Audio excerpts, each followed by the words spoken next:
Hello guys and welcome. Today I want to update you guys on the progress of the Nether swamp village, and like a lot has changed and a lot has happened ever since I started this series. And recently a lot of new people subscribed to my channel, and most of you maybe know this already, but a lot of you don't know this village. And this is like a special project that I started working on in the swamp, where I used the new nether wood to create a whole village. And just look at those beautiful buildings. I really feel like this wood belongs to the swamp or the mesa, and of course the nether, because it looks just so great in those biomes, right? Especially the swamp. And I even feel like those flowers from the color fit really well to the warped wood. So yeah, this was like the first house that I ever started working on. This is our toolsmith house. Like, it's nothing really special, just a carpet, a bed, a seating area, some nice flowers when you look out of the window, and it's just this kind of comfortable small house, right? Then the second building we worked on is a house on stilts with a double door.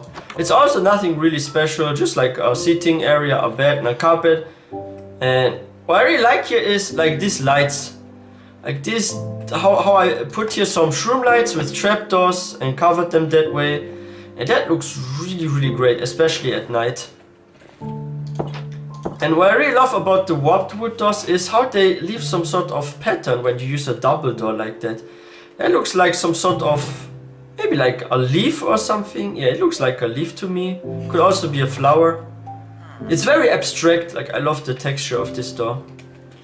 The second house we worked on is the Fletcher house right here, with some mossy cobblestone on top and some stripped logs at the corner. Here, no stripped logs. And of course our famous flower pots at the windows. I started using them on, now all buildings, because they look just so great, right? This building looks, in my opinion, a bit better. I still need to put there some flower pots on the trapdoors with some flowers. And yeah, we got this Fletcher table. I attached a fence with some working table next to it, so it looks more realistic and more cool, right? And what are you offering? Oh, I wish you would offer like some arrows. I need to get some new arrows soon. And yeah, what's here different is I started using those shroom lights as well, just like in the other house. But this time I go for like single shroom lights and with trapdoors like that. And I attached it to the wall. Like, shroom lights make also great lamps, especially if you use them with like trapdoors like that. I feel like it looks pretty nice and turn out pretty well.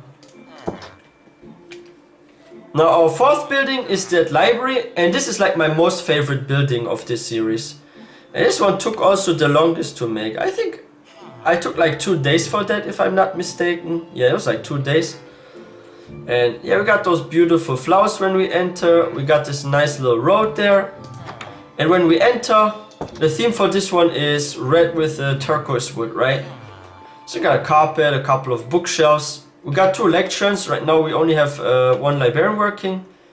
Oh, that's power 1. Okay. And here there will be probably like more bookshelves or maybe some flowers. I'm not decided yet on that. We got those shroom lights again as lamps. Here I still need to add them. But here's basically the seating area where the people that want to read books can sit down and just read there. They can still grab some books. And I decided to work with like fences on all stairs that I put there, because they protect the villagers from taking fall damage. There's actually like a little bug, or maybe this was intended. If like a villager stands here and falls down like that, we as players don't take fall damage, but for some reason villagers, especially like children, take damage if they fall down here. Because maybe this counts as a half block only, because I know they can fall down by 2 blocks, take no damage. But maybe this counts as more than... Yeah, maybe it's like a half block, I'm not sure. Like, stairs act somehow different from regular blocks. I've noticed it when I try to attach stuff. Because the only thing I can really attach to stairs are those vines here, the new ones, the crimson ones. But apart from that, you can't attach too much to stairs. And yeah, and I came up with like those street lamps, and you guys voted on this design. And now this Nether Swamp Village has those really interesting street lamps with shroom light. And I feel like they turned out pretty well. This is the gathering point that we added. It's inspired by the tiger ones of the naturally spawned tiger villages. And this one looks actually pretty great. Then our fifth building was this butcher house that we added. I'm really proud of the living room. Like, we got this beautiful sitting area where people can have like dinner or lunch or breakfast. We have another shroom light here also one. We got this beautiful flower pots here with the roses. We got a washing area, I guess our dishwasher basically. Some furniture. If we go upstairs, like in the other one, we have a fence as protection. We have a nice bookshelf. Here's our smoker with the butcher. Somewhere here, inside those stairs that I put against the wall, I have like a campfire, so there's actually a smoking effect at the furnace. So if we like look from outside, we see some smoke. And I've just noticed something that's missing. Why is there no trapdoor? I think I accidentally removed it or something. Okay, now it's complete. Yeah, and for those like higher floors, I decided to attach a fence by 2 blocks at the ceiling and let it just hang down and then attach the shroom light like here. And it turned out pretty well, this room. I mean, I could decorate some more because it's still sort of empty. But the view is just so beautiful from here. We see the plains and a bit of the swamp. And yeah, let me quickly show you the chimney in our animal farm. You got here a sheep farm, here a pig farm. And if you look from the far, we will sometimes see some smoke there. Oh yeah, there was some smoke.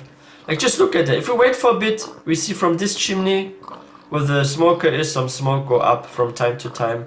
And I feel like those vines that are attached to the wall also really rematch this building. And yeah, the smoke is about to come. Now look, it's rising up. Wait, why is it not coming? Oh yeah, now it's coming. You see that smoke? That's a nice effect right there, right? Like, there's a little trick when you hide like a campfire with stairs and then you put one cobblestone block and one fence on top. You will still see the smoke. And our 6th building is this really cute shepherd's house, like the sheep farm with purple sheep. I decided to dye them purple and breed them because I feel like purple looks really nice. And this is the inside. Here's also the purple theme. We got some peonies because I couldn't find any purple flowers. And our loom. There will be another loom. There will be probably another bed as well. Maybe I'll put this bed like that. I don't know. And yeah, here I also worked with shroom lights. I attached it with a fence, let it hang down. Similar to how I would work with a lot of lantern builds. And what's really unique about this building is this pattern there. I was heavily inspired by the snowy villages when I created this. So I stripped those logs. I decided to also create some sort of art at the wall with this pattern where I turn around those logs like that. And that looks so interesting, right? And because I wanted to have also a crimson wood district, I decided to separate a half of the village here with this cobblestone. And all those buildings, they will be with the new crimson wood, like this one here, for example. There's nothing inside. I still need to decorate and I need to put some trapdoors on those shroom lights and bring them out with the fence, like in the other houses. And to be honest, the crimson wood also doesn't look too bad. Like, this house is not decorated, there's no working station, and I still need to put some flowers here. Let's quickly do that. And on the other side, I will go for the azure ones. Oh, it's about to be night, I need to sleep in a second. But yeah, I'm really proud of this village because, like, the way it turned out, and it's something so unique. Like, you won't see many people do those sort of builds like I do with the new wood. I was actually checking out some other YouTubers' channels to see if they're actually working with the new wood on some projects, and I found very few videos with the new nether wood. But I feel like this would be a new fashion for Minecraft builders, to work a lot with the new wood. Because I can see this work in a lot of like really interesting builds, like this one for example. And adding the roads here was such a great idea. I'm glad that we did this. It gives this village a way better structure, and we can always put like flowers there as well, right? Oh yeah, and we also put here like some flower pot. But there's an issue. I think the road, yep, the road will disappear. What does that mean for me? That means I need to put the dirt blocks again and remove some. Oh no. I should have done this before I put the road there. Because grass will not grow there, I believe. Or maybe it will, like, I don't know. Let's just bring it out a bit. So this can grow on. Okay. Here's our little storage chest. I store there like stuff that I use for building, as well as some flowers and mushrooms and stuff. And there's one thing that I hope that soon Mojang will fix or will update. And I'm about to show you guys what I mean. Like those new fungi, they have like one huge downside, and the downside is that... Wait, where's the stone? I can't get a stone hole? Oh, there. Like the downside is those nether wart blocks, they don't despawn after you cut down a fungi.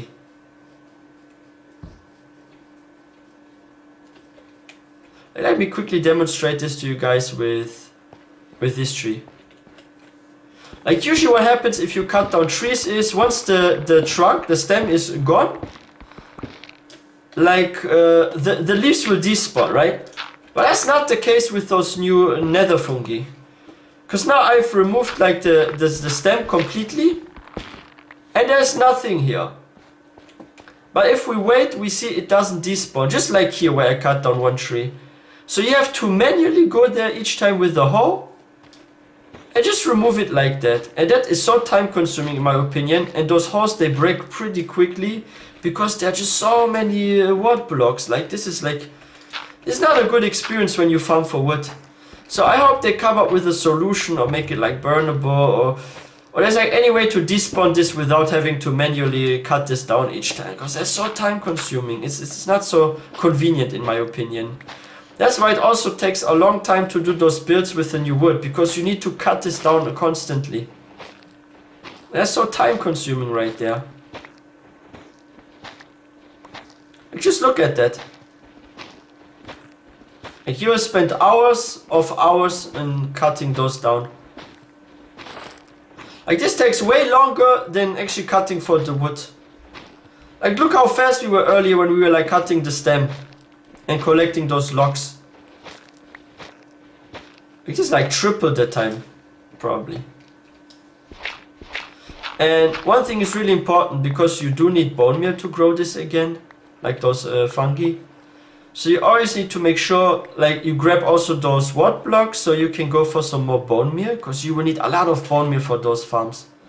Because they don't grow normally, they only grow on nylium, and there's a way to restore this nylium once it turns to bricks, and I'm about to demonstrate this. So yeah, you need a composter near to this sort of farm that you're creating. And you can get a lot of bone meals back with the netherwort blocks, actually more than you need to use to grow this. So after a while you will have multiple stacks of bone meal, like I also have in my case. Just look at that, like one stack gave me so many bone meals.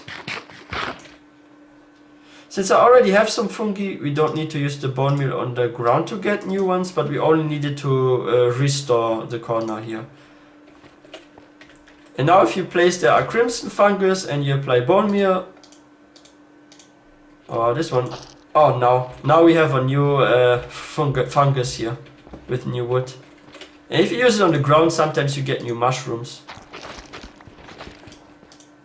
Yeah, here we have a new mushroom, so we can just stack up on those. And whatever you farm here, you can put this to the composter to get some new bone meal again. Like that's what I really like about those farms, because they are so quick because of the bone meal. You can instantly regrow stuff and you get a lot for bone meal as well from it. And those new vines are my most favorite vines of them all.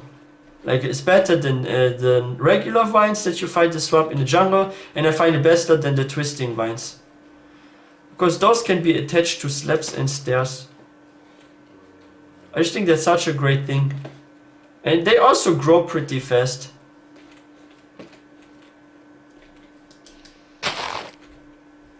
Like, I'm in love with the new one.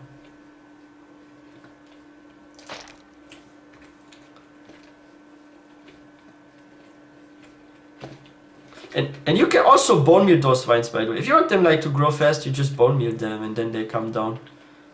And that's something really funny, and I hope they're actually fixing this as well.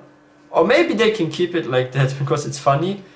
You guys have ever heard about the fairy tale of Jack and the Beansprout? Like, just look at the twisting vines, and they don't seem to have a growth limit. Or maybe they do have a growth limit, but not with bone meal. If I apply bone meal, I can still grow this more, but we can't see this because it's like so high.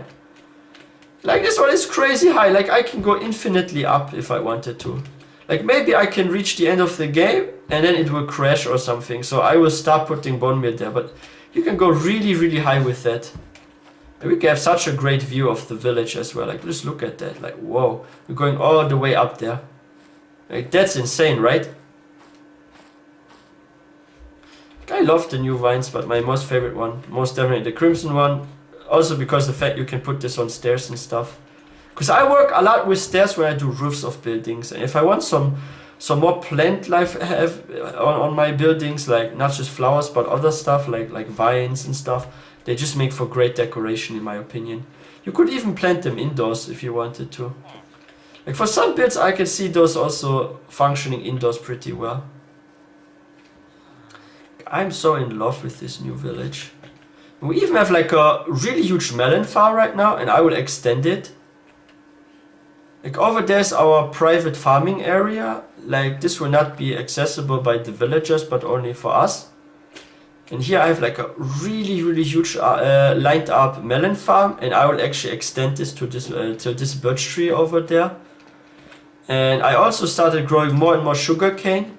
So we can also start a cow farm for leather and for paper and stuff. And I keep duplicating those.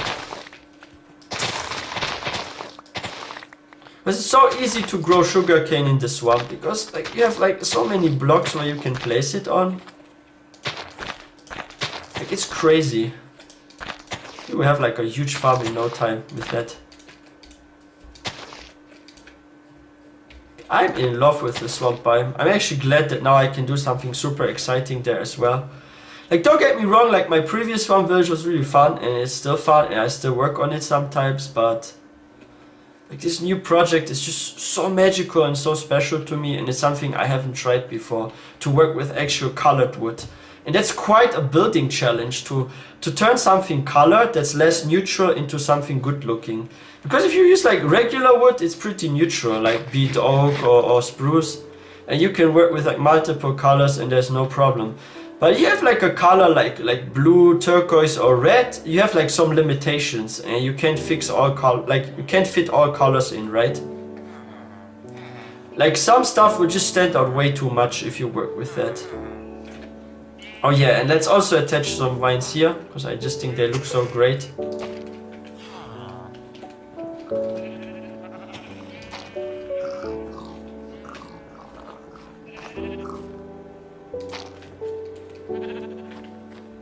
What's this iron golem doing here? Is he stuck? Please don't go to the sheep farm. I don't want you with my sheep. And yeah, the population now is, because it's gathering time, 1, 2, 3, 4, 5, 6. Yes. We have now 6 villagers. And I quite often use this one actually, because that's why he's like leveled up, because I want to buy those stone hoes instead of always farming for cobblestone. Because getting those nether wart blocks is so time consuming.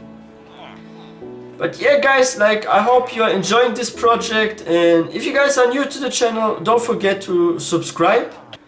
And everyone is like welcome to our live streams, and it's pretty fun to chill there with you guys and hang out and work on this project. And don't forget to like this video and hit that notification bell so you don't miss out on any new video. And I wish everyone a wonderful day. Please stay all safe and healthy. and I will see you guys next time.